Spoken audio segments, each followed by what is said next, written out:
everyone, and welcome to Community Connection, your window to the world around you. Today we have with us U.S. Senator Gary Peters, elected to the Senate back in 2014, but he has made the best of his time and is truly, truly making a difference. Senator Peters, welcome to Community It's a pleasure. Connection. It's great to be with you, finally. Yes, we wanted finally to do this for a while. Absolutely, and thank you for taking the time to come and talk to us about all the wonderful things that are happening and all the things that are happening in Washington as well. Right now, one of the headlines is the Papal visit. An amazing, amazing tour with some amazing information, and we've really gotten to know him and his views, which in my opinion are phenomenal. What's your take on his visit and really the message that he's giving the American people? Well, it was very exciting to have him in Washington, D.C. to come. It was the first time a Pope had addressed the Congress, so it was historic. People were very excited about that. It was wonderful to see him arrive and the people all lined up along the road to get a glimpse of him and to have his message, which was a very important message in Congress, which is about let's figure out ways to get together to deal with some of the big issues that we confront and find common ground, and that we have a very important responsibility to find that common ground in order to deal with some of the challenges that we face. And he talked about some of those in his address, but I think most importantly it was about trying to find common ground. That we may not all agree on everything, but nevertheless we still have things that we do have in common, and focus on that to get things done. And we can agree to disagree. Yeah, and do it with civility. Do it with civility, civility, absolutely. which is extremely important, is that we all have our personal relationships. We can be friends, but still disagree on issues, and try to navigate that to get to some resolution. But nevertheless, understand that people who are there are all there because they care about public service, they care about their country, and we all care about the same things. So let's figure out how to actually deal with that. Certainly. He has shown such a human aspect, the Vatican and of himself personally, and has been very outspoken on certain issues, and one of them being gay rights. And I know a lot of people, even in personal conversations, how can the Pope talk about these things? It's sort of sacred within the Vatican. But I think it's such a necessary conversation, and I think it's wonderful that he's bringing this to the forefront. What's your take on that, and moving forward in regards to the Catholic Church and those ideals? Yeah, and I'm not one to speak for the Catholic Church. I'm not a Catholic, so we'll let the Catholic Church will work out their issues. But certainly I've been a strong supporter of gay rights and believe that it's where people should be able to love who they love, and we should certainly think that that's something that should be protected, and to me it's fundamental human rights. Certainly, and I definitely applaud him for bringing that to the forefront, way in the making. You have brought forward so many legislations and bills. One of them is the National Criminal Justice Commission bill, and that is such a priority given race relations, law enforcement, community relations, so important. Talk to us about that and pushing it through, and what it means to our law enforcement, and trying to bridge that obvious gap that we have been seeing. There's no question there's a gap. We know that something is not right when we turn on our television and we see what's happening in Ferguson and what's happened in Staten Island and Baltimore and other incidents around the country. In our own backyard here in Michigan, we've had the same thing here in Michigan. So this is a universal issue. So how do we make sure our communities build trust, that the communities trust the police and the police trust the community, and we're all in this for the right reasons, which is to make sure that everybody, no matter who you are, no matter where you live, have access to justice. It's about a fundamental aspect of this country, the rule of law. And so I've introduced legislation to do a top-to-bottom review of the criminal justice system, which I think is long overdue. The last time we did a commission like this was in the 1960s. It was over 50 years ago. Lyndon Johnson was the president at that time, also a very difficult time in our history, but folks came together. The commission represented all different aspects of it, just like my commission. In fact, the legislation that I've proposed has the full support of every major police organization in the country, but it also has the major support of groups like the NAACP and other civil rights groups as well, that everybody comes together. Let's figure out how we find common ground, as we talked about earlier, and make sure that we have a comprehensive look now of whether it's sentencing reform, whether it's how we deal with returning citizens coming back from prison. All of those aspects need to be considered. In fact, when the president created his task force after Ferguson and the events there, the task force came up with a number of recommendations.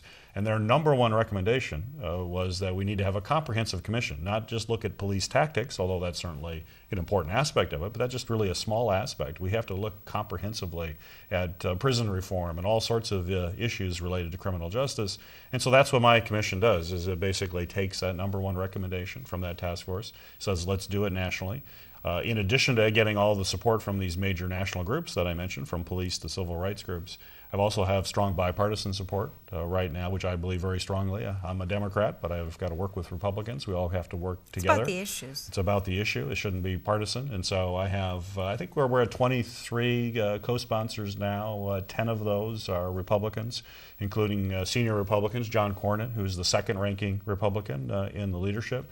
Lindsey Graham, who's a candidate for president, Marco Rubio, who's a candidate for president. So we're, Republican leaders are also on my bill, working with us, and to me, that's what we have to do. And it also will give the commission even more credibility as it comes back. This is a bipartisan effort to say we need to have this comprehensive review. And so as we get those recommendations, we can't just have recommendations and then let them sit on the shelf and gather dust. We actually have to act on them. In the 1960s, they did that, and a number of changes were made. One that your viewers will all know is when you call 911. That actually came out of the commission in the 1960s as a way to facilitate the delivery of emergency services. So I would expect this new commission to also come up with some creative new ideas that we can then pick up and run with. Do you feel, being in Washington right now, do you feel that there's more of a bipartisan collaboration than there has been in the past? I mean, in light of the new things that have happened too. I mean, Boehner resigning, the whole atmosphere. Are people finally realizing that, we have to work together? There has to be more of a consensus about the issues rather than across party lines. Do you feel that that's the atmosphere more so in Washington, or is it sort of status quo still, and we have a lot more to go? Well, I think we have a lot further to go. I think there are aspects of that, and I believe strongly in that. And I always work as much as I can with folks on the other side of the aisle. Bills that I introduce, I always look, if I can, to get a Republican co-sponsor part of it. In fact, I've had 2 bills pass out of the Senate already, working with Republicans. One's been signed into law, and I understand the second one will actually be taken up by the House this week, and we'll have it off to the president's desk as well.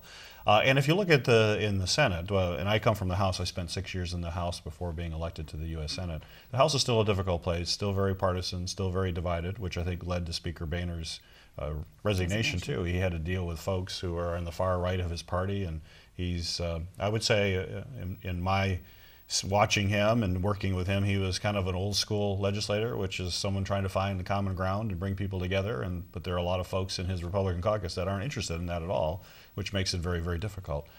But in the Senate, there has been, certainly since I've been there in the brief period of time. So, for example, we just passed a comprehensive transportation bill in the summer for road funding, something that should not be a partisan issue.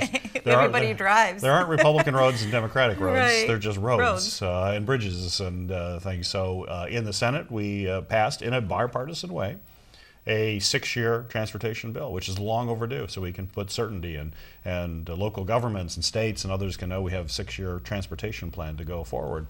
Unfortunately, the House didn't take it up. In fact, they gave us a 2-month extension before we broke, and they just sent it to the Senate, then they left town and we had no option. So that's not constructive.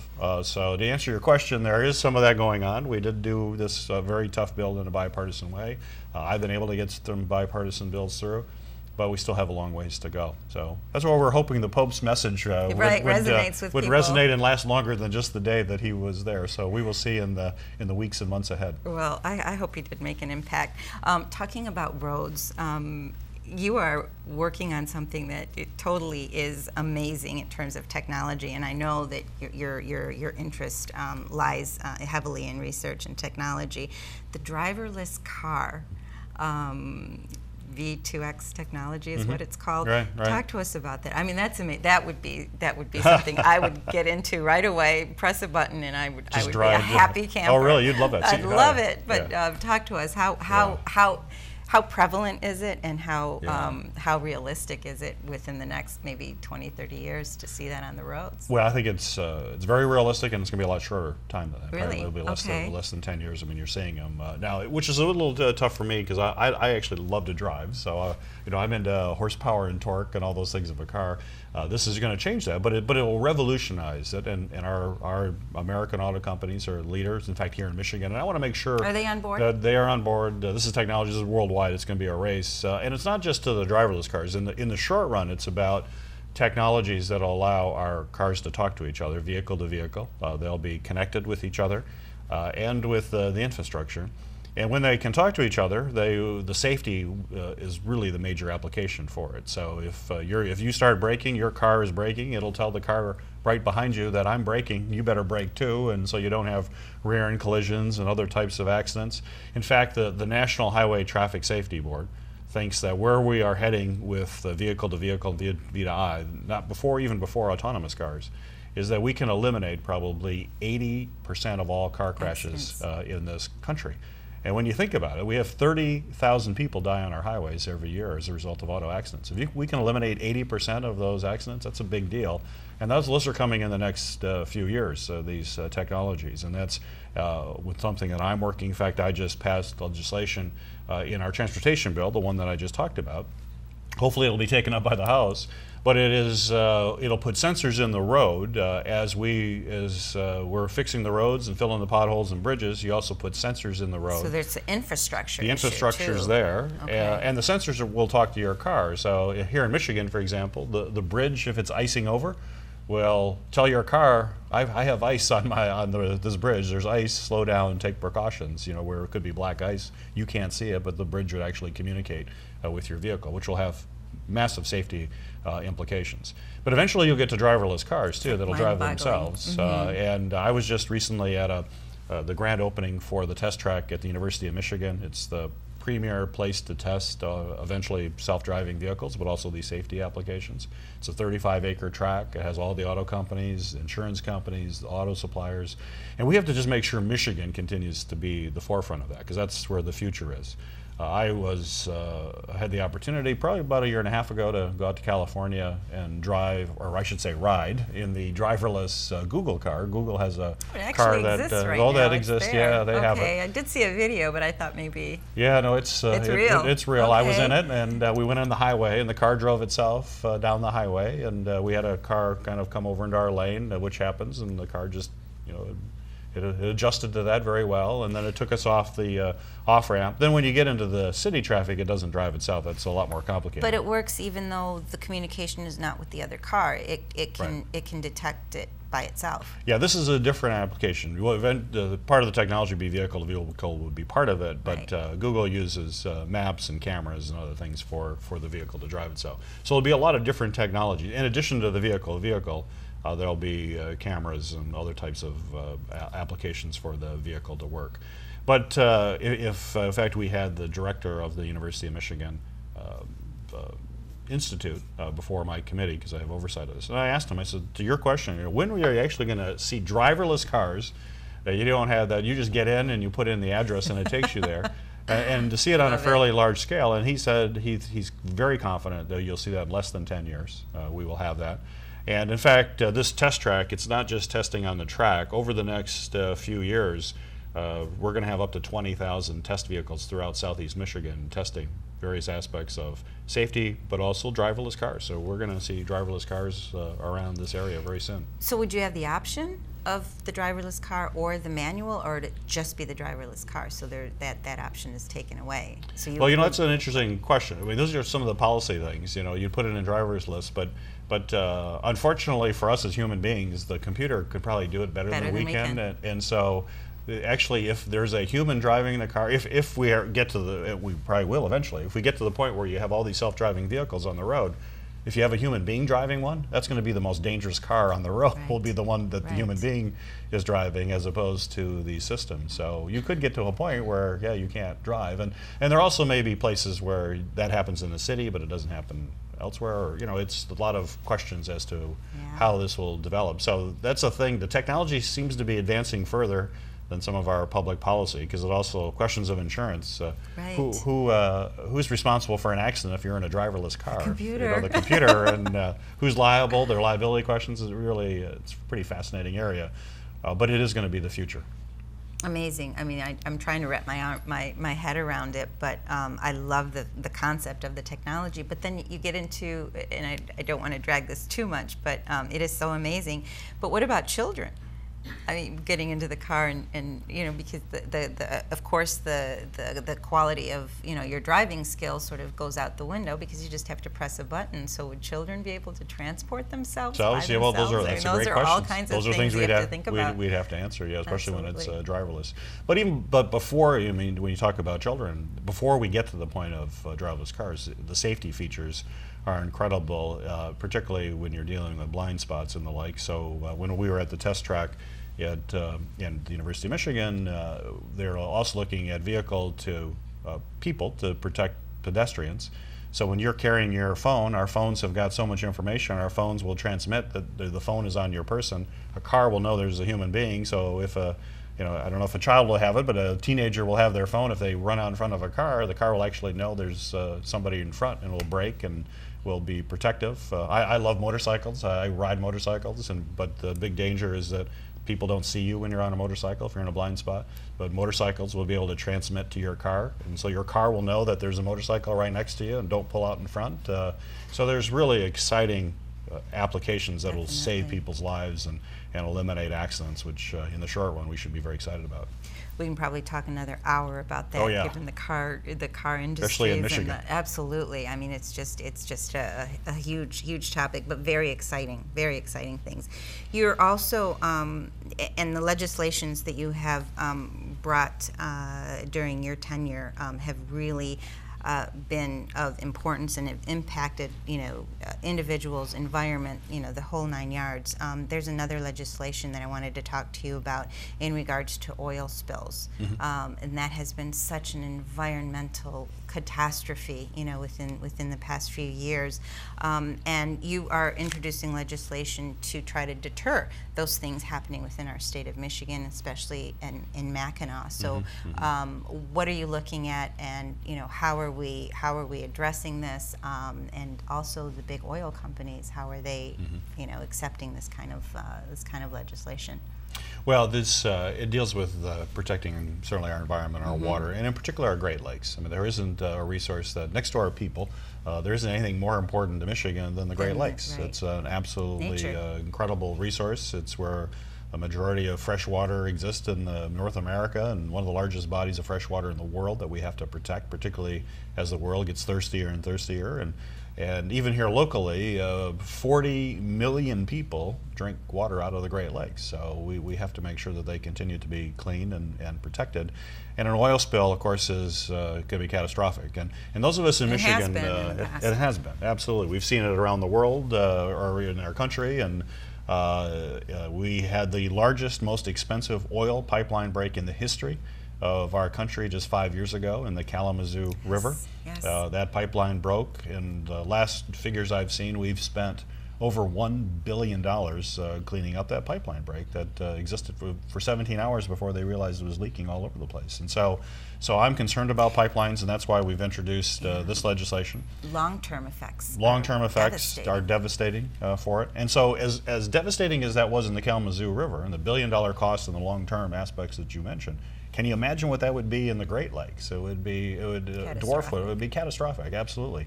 And the Straits of Mackinac is a particular focus of mine. We have a 60-plus-year-old pipeline, two pipelines that go across the Straits of Mackinac. A recent study, again by the University of Michigan, by some researchers, said that if you look at an oil spill break The absolute worst place to do it anywhere in the Great Lakes is in the Straits of Mackinac because of the way that the water flows, pretty large volumes of water. They go back and forth. It changes. The currents change. They're very strong currents. In fact, through the Straits of Mackinac, the water volume that goes through there is 10 times the amount of water volume over Niagara Falls. So that's a massive amount. 10 times Niagara Falls is going through there. So to have a pipeline break there would be catastrophic. And so you have an old pipeline. We're going to make sure that it's as safe as it possibly can with inspections. One aspect that I have too, and another real concern that keeps me up at night, is that we've got to make sure we have response plans and cleanup plans in place. But I don't know how that works when it's completely covered in ice. And then how do you clean up? It's very hard to clean up water to begin with, and fresh water. And then if you have thick ice like we have up in the Straits of Mackinac for several months of the year, in fact an icebreaker has a hard time getting through some of that thick ice, that you can't do it. So part of the legislation says you got to have a cleanup plan that says how do you clean this up with thick ice cover. And then if you can't do that, then that leads to the question, should you even be operating during that time when if a disaster occurs, then you can't even clean it up. So we have got that involved, but we also want to do surveys. We want to also make sure every available safeguard is in place so you never have to worry about a cleanup if we can.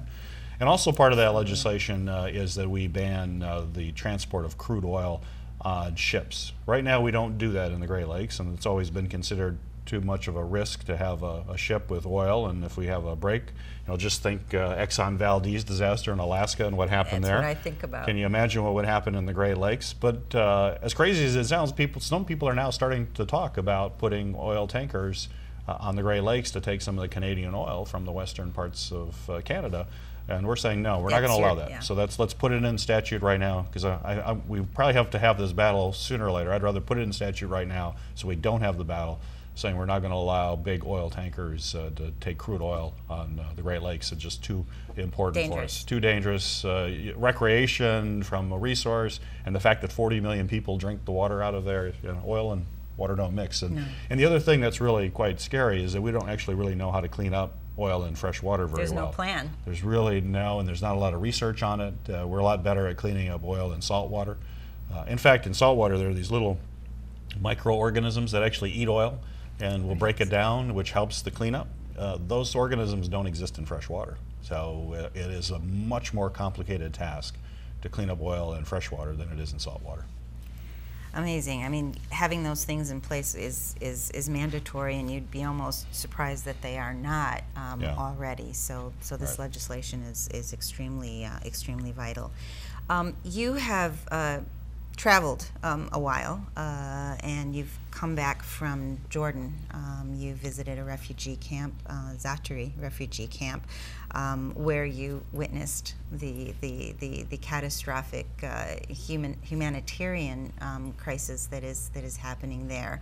Tell us about your trip, your vision of how to find some kind of solution to all these individuals and these refugees that have been misplaced. I mean, millions. Millions of people.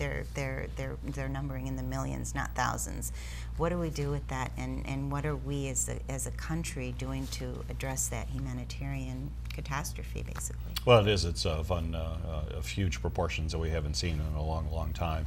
The trip that I took was with a colleague of mine from a senator from Connecticut, Senator Murphy, and we were primarily over in the Middle East talking about ISIS and the challenges there. So we met with our military commanders in Baghdad. We were in Iraq. Well, you're a Navy naval officer. Naval officer as well. And I serve on Homeland Security Committee as one of my committees that I serve on in the U.S. Senate as well. So bringing my Navy background, my Homeland Security, and we went over there to meet with our military commanders in Iraq and in Qatar, and then we were in Jordan to go to the refugee camp in Zaatari, which is the largest camp in Jordan. There were a little over 80,000 people in the camp when we were there.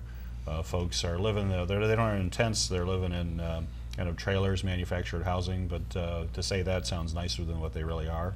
It's not a great place for folks to live in the middle of the desert. They get food. Sanitations are tough, but even food. I mean, you can get food in the camp, and they get vouchers to buy food. But the vouchers are 50 cents a day. You can't get a lot of food for 50 cents a day per person. It's a cup of coffee. A cup of coffee, rice, some very bare necessities, so you don't get the kind of variety you need to have the nutrition your body needs. You get 1 bottle of propane a month, so when it comes to cooking, you got to be pretty careful about that. But the thing that, of course, as bad as all of that is, the worst thing about the camp is that people have no hope. They have no idea when they're going to get out of there. They thought it would be temporary. No hope to get back home. No hope to get back. Some of them been over there. I talked to some. They were over 3 years and didn't know. But and actually, what we had seen when we were there, they said now they're starting to see a flow of folks out of the camp and they're going back to Syria. But they don't know what they're going back to. They know it's dangerous. They're barrel bombs. But they're feeling like I have no choice because I don't want to just be stuck in this camp day after day and not knowing what my future is. So it's really a horrible situation for people to be in.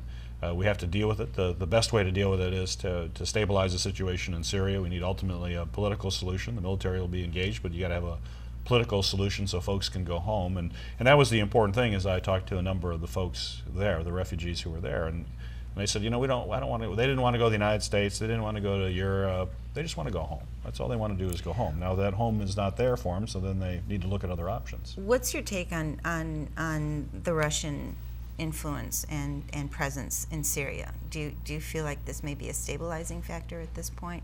I'm really. I think Wary. I think it's not good. I think interjecting Russian troops into the ground, particularly if it's about propping up the government, may make it more difficult to get the political solution that ultimately we have to get to in order to make sure that it's safe for people to go back home.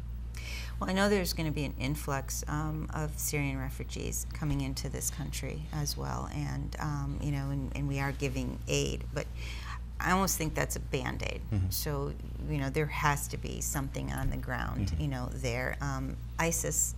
I mean, that has been. I know that you went out there to talk to the military in regards to how to basically deflate their capabilities and trying to arm Iraqi soldiers in regards to taking back. Where are we with that? I mean, is that plausible? Is there something that's going on to defeat this terrorist organization that sort of just appeared and has been fueled from somewhere? Mm-hmm. What are we doing with that, and how are we addressing this issue?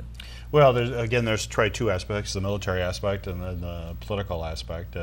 From the military standpoint, the briefings that I had were that the U.S. military commanders were fairly were very pleased with how the operation's gone when it came to stopping ISIS from expanding, and that's primarily the coalition air attacks.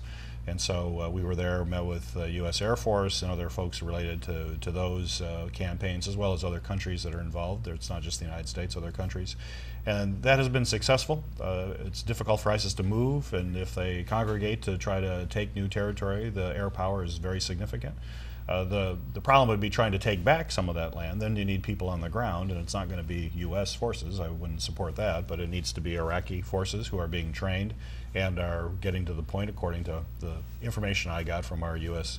military commanders on the ground, that they believe they're going to be mission capable and have the willingness to fight to take back some ground, but it's going to take some time.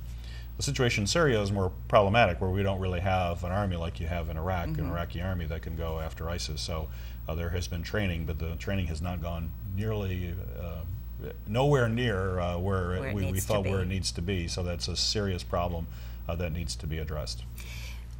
Iran and the agreement with Iran. I know you're very, very reluctant to vote yes on that. Obviously sanctions weren't working, and this does limit their capabilities of enhancing uranium and the whole 9 yards for any nuclear kind of armament. You did end up again reluctantly being convinced that this is the right way. Mm-hmm. Really quick, where are we headed with that, and do you think that this is going to be part of the solution rather than the sanctions? Well, we know that having Iran having nuclear capability is simply unacceptable. That simply cannot happen, especially a regime that has been engaged in terrorist activities throughout the Middle East. To have a nuclear capability would be destabilizing. You'd have other countries that would want it, so that has to be stopped. My reluctance is that it was a very complex agreement that had short-term advantages, but I think long-term weaknesses, and that's where the tension was. Long term, I'm concerned about Iran being able to have a industrial style enrichment capabilities to enrich uranium, and that's going to be in 10 to 15 year period, 15 years for sure after that. We can't allow that, so we have to be focused on that, and we have to make sure that never occurs. But in the short run, I don't think we had an option. We had all of our European partners and others together on this agreement. They weren't going to renegotiate anything. I've talked to them directly. They weren't going to do that. And in the short run, it does require Iran to get rid of the vast majority of its enriched uranium. They'll stop plutonium production. There's going to be an incredibly robust inspections regime. Right. So in the short run, I think it does accomplish its goal, which is to push back the ability for Iran to build a nuclear weapon from right now could be a matter of months to at least a year or more, which would give us time to react to it. So in the short run, it does do that, but I still have serious concerns long term. So we can't take our eye off the ball. We have to be focused on this and continue to insist that Iran should not have the kind of enrichment capabilities that they may have right now in 15 years, that's still not going to be acceptable to the world community. So that's what I'm going to be focusing on in the Senate going forward, is that we should not let them, but we shouldn't let any country. Enrichment is a serious risk to the proliferation of nuclear weapons. And you can have a peaceful program for nuclear power, as nearly 20 countries do now in the world, that don't enrich uranium. And enriched uranium is the path to a nuclear weapon. Now, enriched uranium also can be used at low levels for nuclear power, but those countries, they buy it and they use it, then they send it back to the United States. Or, in fact, we signed an agreement with the United Arab Emirates to help them with a peaceful nuclear program in the UAE, but we would not allow them to enrich uranium. They will buy enriched uranium from the United States. They'll use it in their power plant. When they're done using it, they send it back, and they don't have it. That's the kind of thing we need to be doing with all countries. And Iran is no different. We should not allow a country like Iran to be able to do that, particularly with their record of terrorism around the world. I agree, but I also agree that there's conversation that's happening, and I think that's so important. I think, opening those doors of conversation and trying to find a solution rather than beating the war drums. I think that makes a lot of sense. Really quick, the elections, Ben Carson, Donald Trump. What's your take on all of this? Hillary Clinton? Well, I support Hillary Clinton, and I believe she'll be our next president, and is talking about issues that are important to the American people. And I just watch what's happening over on the Republican side, but I don't comment on that. It's entertaining. I focus on Hillary's campaign, and I know, as time goes on, the other side will start, the field will narrow, and we'll be into the kind of true campaign between two candidates that will offer two very different visions for this country, and that's what elections are all about. Any run for president in the near future? No. That's not happening. I don't know about that. We'll leave it at that. Thank you so much. My pleasure. Senator Gary Peters, for joining us on Community Connection. Wonderful, wonderful information. Thank you. And thank you all for joining us on Community Connection. We'll see you next time.